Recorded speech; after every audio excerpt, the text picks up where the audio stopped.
one. So today I'm doing my October and November wrap up. I didn't have time to film October one, so I thought I'd do October and November together. So you'll see me changing midway through because it's midway through November now, and once I get into the November releases, I'll talk about them in a couple weeks. So you'll see me changing my clothes and stuff. So I had a fairly good reading month in October. It would have been an even better reading month had I not read the final book, because that took me so much time, and I will get onto that when I talk about it. I think I read 8 books in October, and I think I could have read even more if I didn't have to read that book. And I'll talk about that. So the first book I read was Shine by Jessica Jung. And I've spoken about this a little bit in my channel before, but this is a debut novel from Jessica, who was in Girls' Generation, who are my favourite K-pop group of all time. So I was really excited for this one, and this was sent to me by Electric Monkey, which was very kind of them. I posted a massive review of this, like the biggest review I've ever done on my blog. I think it was like 1,200 words or something like that. Could have been even longer, because I just had so many thoughts about this book. I've read the majority of like Own Voices K-pop novels, like Own Voices in the sense of they're Korean people. But this is the first one that's actually someone who has been in the industry. So I was really interested to see how she would write about it, because obviously she's got that insight, but like everyone was thinking like this is going to be the book full of the tea, and it's like, oh, it's going to be blah blah blah. But in the back of my mind, I just knew there wasn't going to be tea in this, because I'm assuming when Jessica left SM Entertainment and left Girls' Generation, she signed major non-disclosure agreements, and probably cannot talk about any of the tea you want her to talk about. So I just had a feeling. So Shine is about a 17-year-old girl called Rachel, who is a trainee at a company called DB Entertainment, and she doesn't live in the dorms because her mum was really funny about like letting her go or like be a trainee. Like she has to live at home and go to school, but she goes at the weekends to train, and it's coming up towards like them debuting a new girl group. So it's kind of like going through all that and seeing like, is she going to get into the girl group, and the kind of things that happen along the way before the girl group is picked. So a review down below, because I spoke at length about it. Basically, like, this was a disappointment for me, but it was also not a disappointment because I was expecting it to be the way it was. But I did feel like there was a lot of unrealistic parts of this novel that I think Jessica knows wouldn't actually fly. And I get like, I can't say what exactly because it's spoilers, but like it's just certain things that are like, that just isn't realistic at all. And you know that's not realistic. Why are you putting that in the book? Like it was too overdramatic and silly, and it just annoyed me quite a lot. I did enjoy like the characters and stuff. I especially liked the bond between Rachel and her sister, because it's obviously like taking kind of inspiration from Jessica and Crystal. Crystal, who's Jessica's sister and was in FX. So I liked that aspect. It was really nice for that. And I liked that she just, like, Jessica didn't kind of skirt around body issues and stuff like that in K-pop. However, I did feel like she didn't go into it further enough for me, I think. Like, from what I've seen from a lot of things, like, I've been interested in K-pop for a very long time. So I've heard a lot of dodgy stories. And I felt like Jessica didn't go into it enough. Maybe it's because it's a YA novel that like she felt she couldn't go into it too much without it being like really bad. Well, not really bad. She felt like she couldn't go into it too much without it being not a young adult novel. But I don't know. I've seen the interview that said that like when Momo was getting ready for Cheer Up with Twice, that she literally didn't eat for a week. And like I feel like not enough of that. Like it wasn't what I felt like when Jessica was talking about the issues in K-pop trainee life and idol life. It was like just the top of the issue. She didn't go further enough into it for me. Like, I would have liked to have seen more. And also the writing was like weird. Like, at the beginning it was actually a lot better written than I actually expected it to be, but as the novel progressed it kind of got worse. There is a sequel to this coming out and people are like, oh, is that when she's gonna spill the tea? But again, I don't think she's gonna spill any tea, lads. Then I read You Had Me at Hola by Alexis Daria, which was a romance novel that I got on NetGalley from the publisher whose name I've forgotten. Very good, Kirsty. This is a romance novel featuring two actors, like two people who work in telenovelas and like that kind of soap dramas and stuff like that. And one of like the guy's like in his like 40s and he's got like a private life and he just wants to like continue to have a good career. Did I just hear my cat? Hello? Can I help you? Oh, hello. So he's like he just wants to keep his career going, whereas the woman, I've forgotten their names, but she's kind of like just beginning to get really big, and it's just, they kind of form a bond when they're like they fall in love with each other whilst they're filming this romance telenovela, so kind of thing. So yeah, hello. And yeah, I enjoyed this one. It wasn't as good, like I heard a lot of hype about it and like I didn't feel that emotional connection I was hoping to feel, but I still really had a good time with it, especially like the beginning. I felt like I raced through it and then I kind of hit like a wall with me, not a wall, but like I kind of slowed down my reading of it, but I still really enjoyed it. I still had a good time reading it. So yeah, then I read When No One Is Watching by Alyssa Cole, and I got that as an audiobook on Libro.fm because I'm part of their influencer program. And oh no, don't go up there. No, cat is right by my camera right now. So yeah, I got this on Libro.fm as part of their influencer program, and I'm a massive fan of Alyssa Cole's romance novels. I feel like they're some of the best romance novels around. So when I saw she was doing a thriller, I was intrigued, kind of like anxious about it, but like really excited.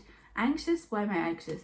And it was so good. Like, oh, I actually think it's better than some of her romance novels. Like, it was so good. Like, my heart was like pounding the whole way through. It's probably one of, like, I don't read thrillers, and it's probably the best thriller I've ever read.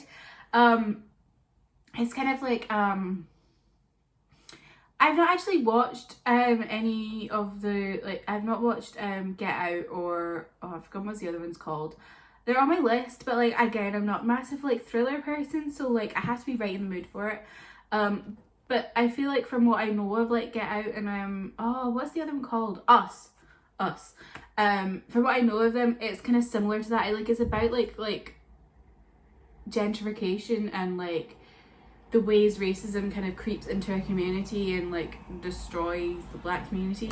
And yeah, so this is about a woman who's looking after her mother's house because her mother's in the hospital, and she's kind of noticing her neighborhood is beginning to get gentrified.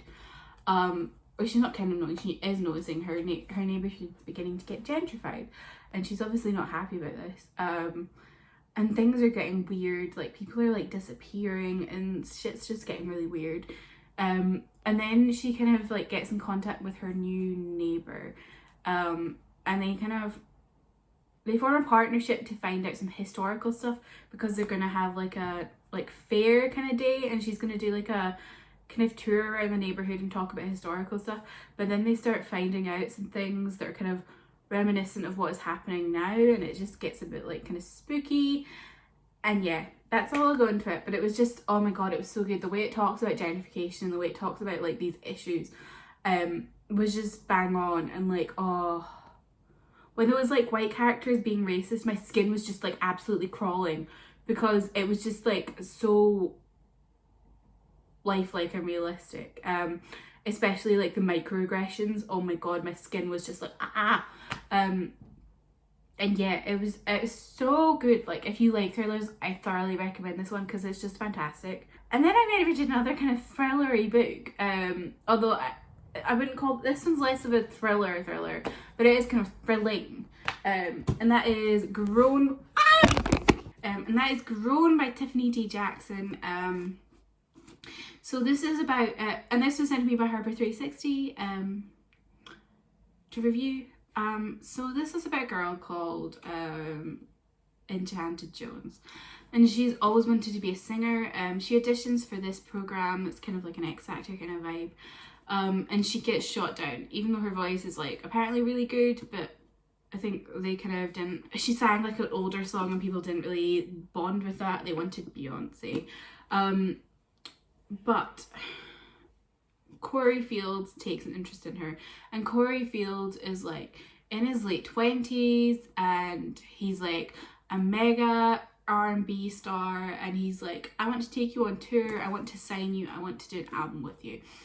And through the course of this, they start a relationship, but from the way the novel starts, we know that's not going to go well, because the opening scene is Enchanted waking up and seeing Corey's dead body.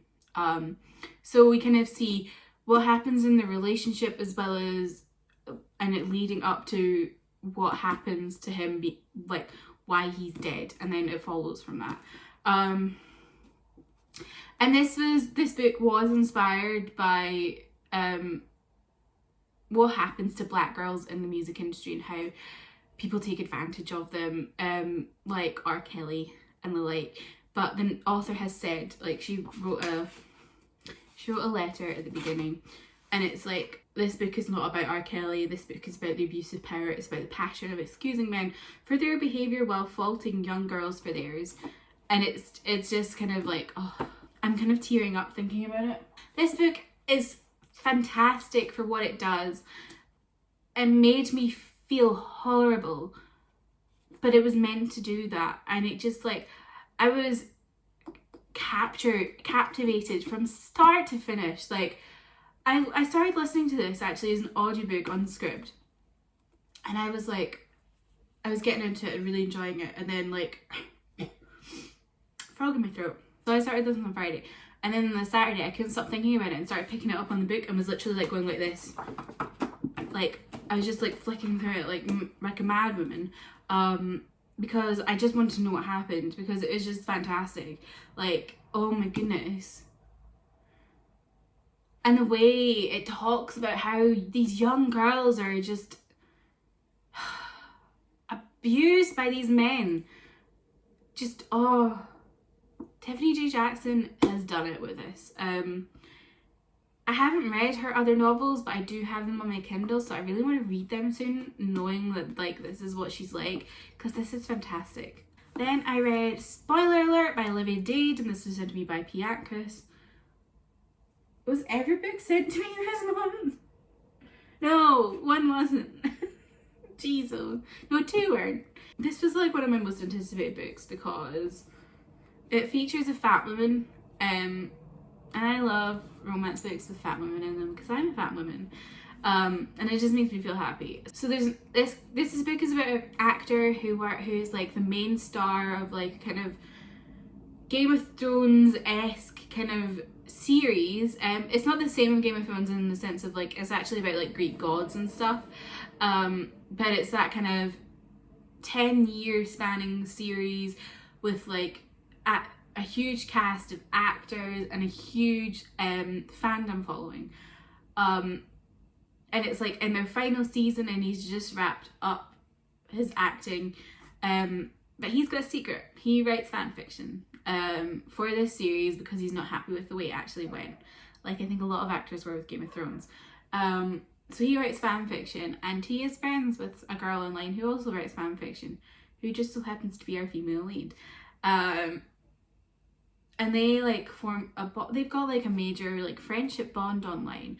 And then one day she posts a cosplay of herself as one of the characters, but she's fat, so she gets a lot of abuse, as fat women do. But the actor himself, not his fan fiction persona, tweets her saying, "Hey, I'd love to take you out on a date." And they go on a date, but she doesn't know that he's who he is. And it's just follows from that, and it's just, oh, I love this book so much. I really want to read more of Olivia Dade's work now because I just really enjoyed this.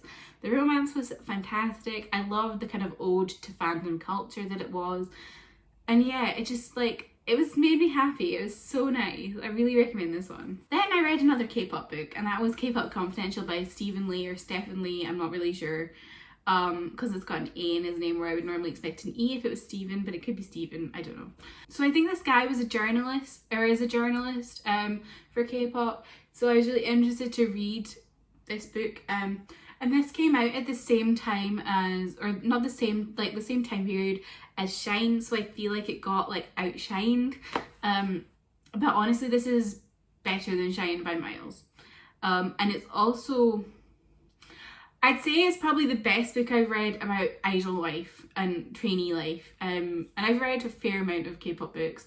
Like my favourite K-pop book is I'll Be the One by Lila Lee, but that's about kind of like a K-pop competition, whereas this is actually about K-pop life. I felt like it kind of went into the negatives a lot more than Shine did. And it went into the competitive side of it, but also the kind of sisterly bond side of it. And it didn't feel as dramatic, apart from the last chapter or so, because that got a bit silly there, but you kind of have to be a bit silly sometimes. I just really enjoyed it. I felt like the main character was a lot more compelling. It was just better written, I think. It felt more realistic, and it was just really good. Like, I'd say it's the second best K-pop book I've read. So if you like K-pop books, I recommend that one. Then I read, this is the book that fucked up my month, because I was reading this for 2 weeks. The Once and Future Witches by Alex E. Harrow, which was sent to me by Orbit. So where do I start? I was interested in this one. I was sent this unsolicited, so yeah, so I was interested in this one because I'd heard really good things about the 10,000 Words of January. So I was like, okay, this sounds interesting. A lot of people like her work, so yeah, I'll give it a go. Even though it's not really the kind of thing I like overly look for in a book, but you never know, you need to challenge your reading. This book was dull as fuck. I'm gonna put it plainly. I was so bored. But I kept going to see if it would pick up. I normally DNF books, but for some reason I just couldn't with this one. I just wanted to see if it would get any better. And it didn't. I was bored from start to finish. And I even I started reading it at 2.5 times speed on audiobook because I couldn't get through the book fast enough. And look, it has some really interesting parts of it, and I think don't take my word for it. Go look up other reviews, because some people thought it was boring too, and some people thought it was amazing. Like, I've seen 5 stars and DNFs. Like, I feel like this book is like Marmite. I didn't enjoy it, but you might enjoy it, so I'm not gonna say don't read it. It features some really interesting aspects of like sisterhood and stuff like that, and it's an interesting kind of story. I just felt bored. And then there's also kind of like, it's about witches. So this book is about like 3 sisters in the late 1800s, where witches, like, magic exists, and they kind of form a suffrage movement involving magic. And like, one of my main concerns with this was like, are they going to talk about black women in this? Because I know, like, historically witches were like black women, and magic comes from like that kind of, like, a lot of magic that we know today comes from African shamanism and magic, and like the burning of witches, a lot of it was like against black women.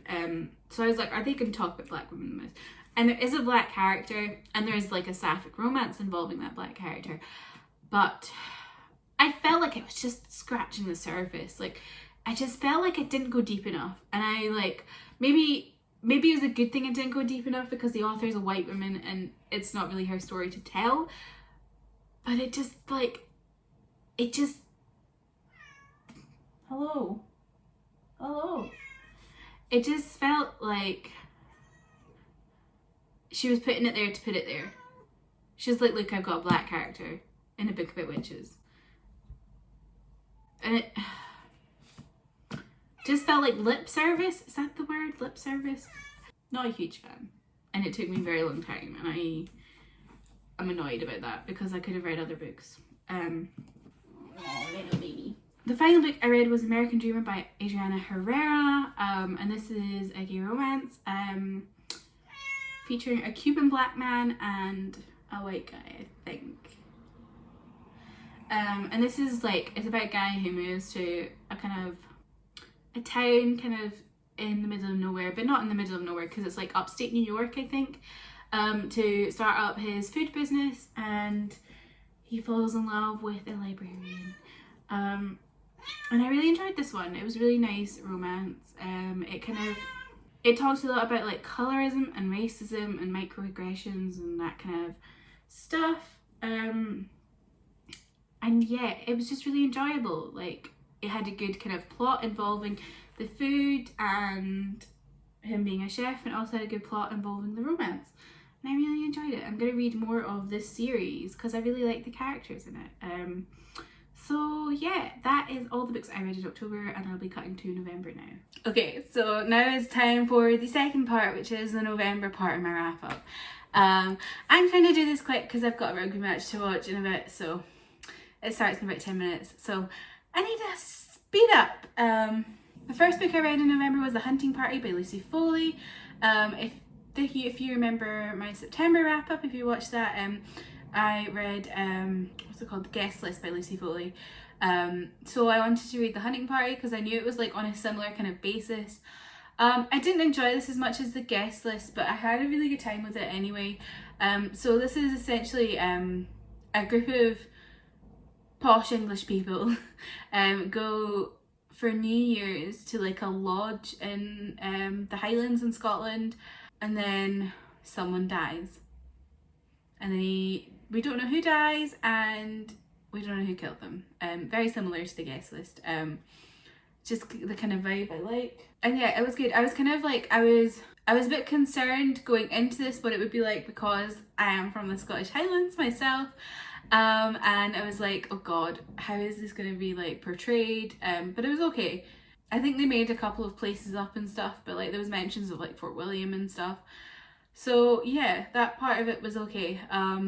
I felt like the character work wasn't as good as what The Guest List, that's kind of to be expected because The Guest List is like her second novel in this kind of style. But the characters were still interesting, but I wasn't as like, I didn't have as strong feelings towards them. I was just like, oh, these people are annoying. That was my kind of main thing. I listened to the audiobook of this, and the audiobook was really good. It was a fun listen. It further proves that I enjoy thrillers on audiobook more than I do in physical. So hit me up with your thriller audiobook, Rex.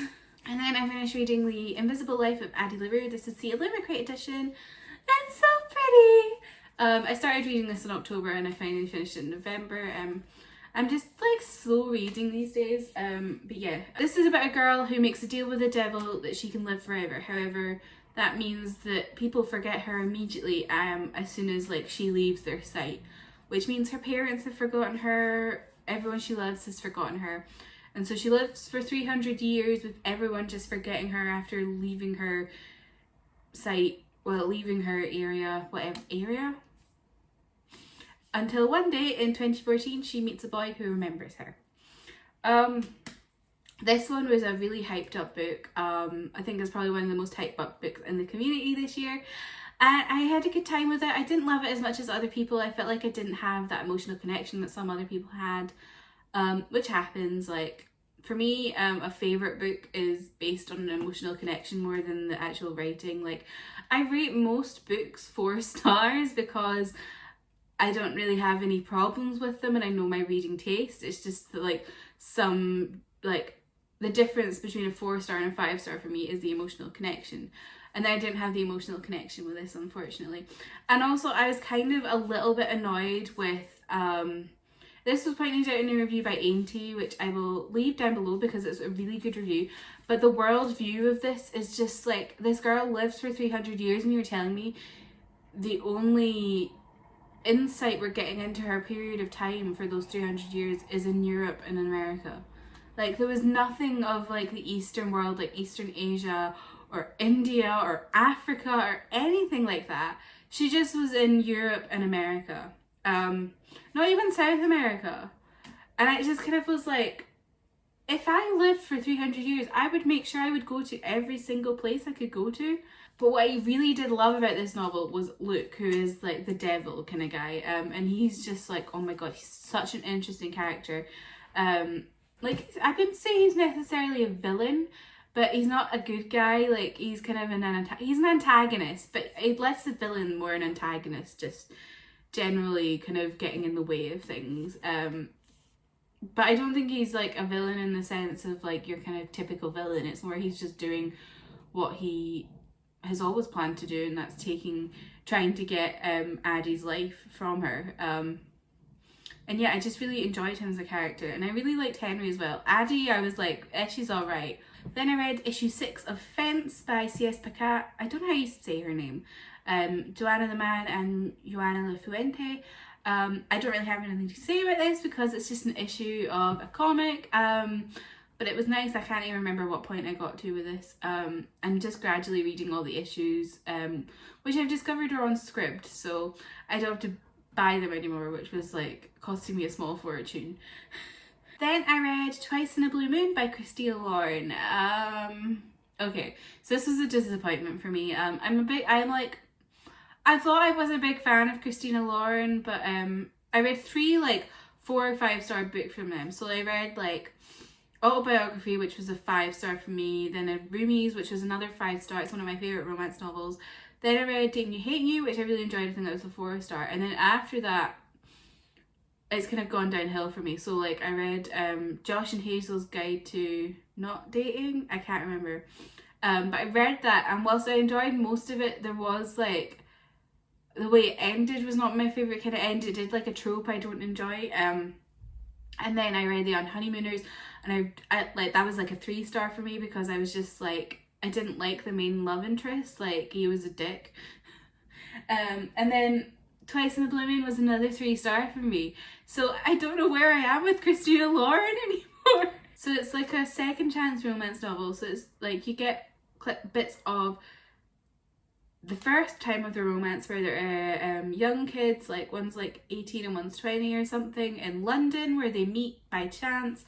They're 2 like American kids, and they have a kind of romance thing, and then it ends badly, and like 15 years later or something, they're both Hollywood starlets starring in the same film. I'm always interested in second chance romance, but I've not found one that I absolutely love yet, and this one was another one where I was just like, ugh.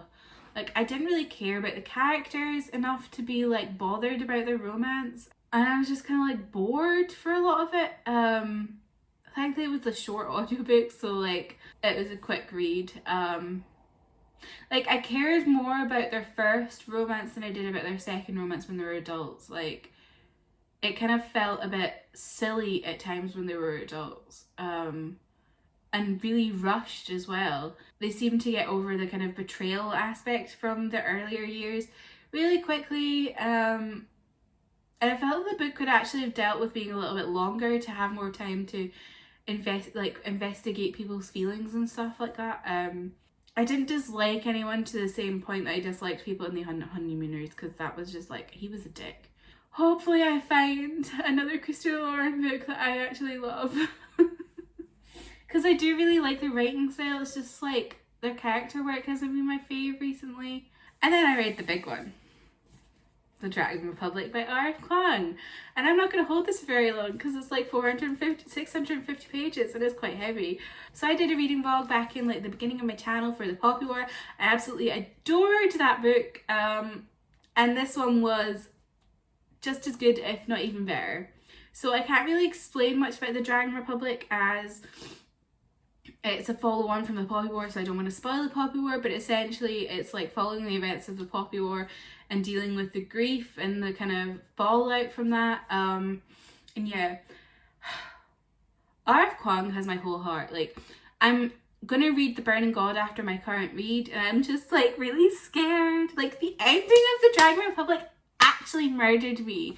Like, I got it on film because like I saw so many people, so many of my friends reading it saying that like the ending of it like killed them. So I was like, okay, I'm gonna film my reaction. And I was like, I was getting to like the kind of, I was about 50 pages away from ending it, and I was like, this isn't that bad. Why is everyone complaining about it being really heartbreaking? And then I got to the bit and I was like, what?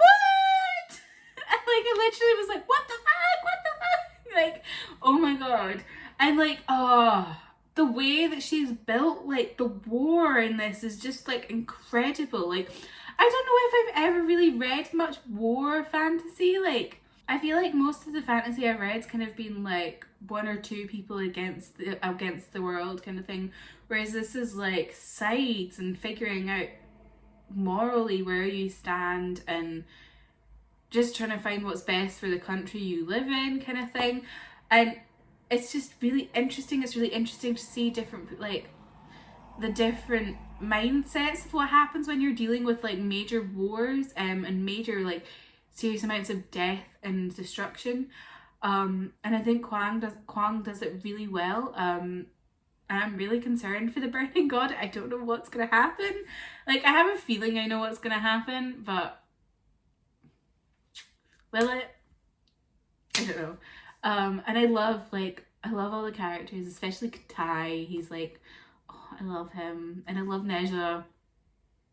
They're just really interesting characters. I find Rin so well developed and interesting. Like, I recently read a blog post by Tiffany, and it's so good. I'm gonna leave that down below because it talks about the inspirations for characters in mythology and stuff like that for the Dragon Republic. So I actually learned from that Rin is based on Mao Zedong, and I was like, what the heck? But then it actually made so much sense to me when I read it.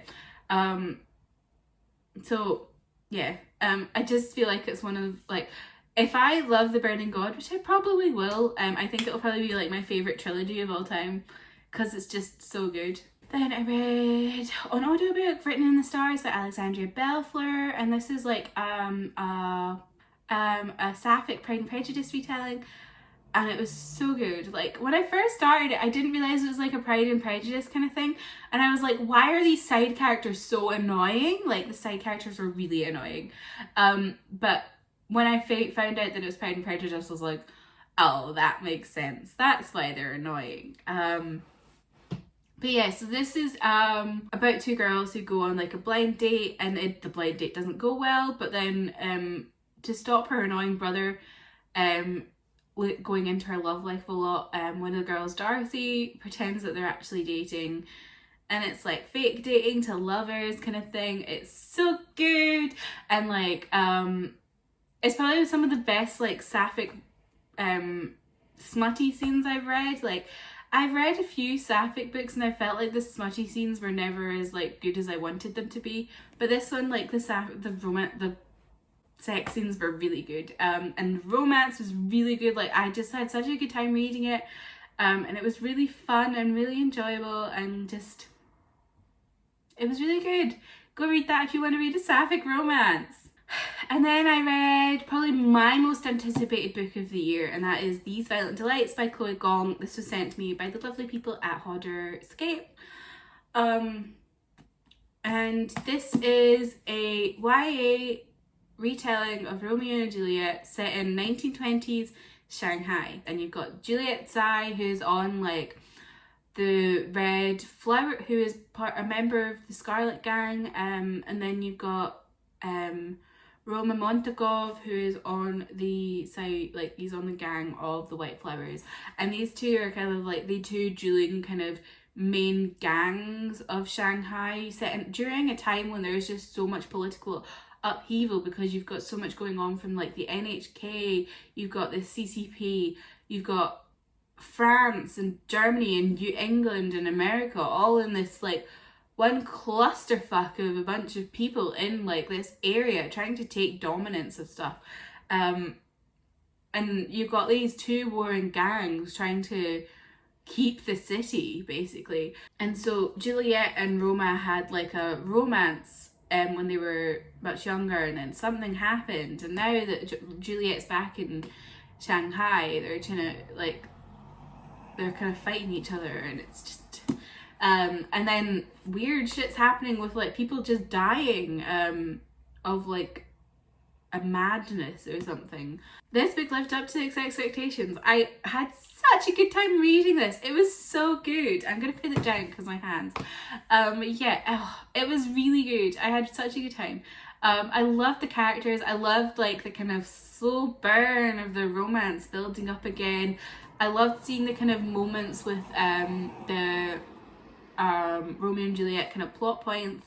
And I also loved how like diverse and lovely this was, because you had some like, I'm pretty sure there's like a Achillean. I think there's like an Achillean kind of romance in this kind of on the side, because I was texting Kate and I was like, are these two gay? And she was like, I think they might be. And I was like, am I making it up? Are they gay? But yeah, she was like, yeah, I think they're gay. So I was like, definitely getting the gay vibes. And yeah, it was just like really fun and enjoyable, and like it was also kind of like a bit heartbreaking, but obviously it's going to be because it's based on Romeo and Juliet, and like you have like a trans character in it, which made me really happy. And then there's also a character called Marshall in it who I absolutely loved. He's like my favorite side character. And yeah, it was just really enjoyable. It definitely lived up to the hype for me. I definitely like would recommend it if you enjoy fantasy. Like, well, I don't know if it's fantasy. I suppose it's kind of like, I don't know if it's cast as fantasy. Like, it's historical, maybe fantasy, like urban kind of stuff. But it was just really good.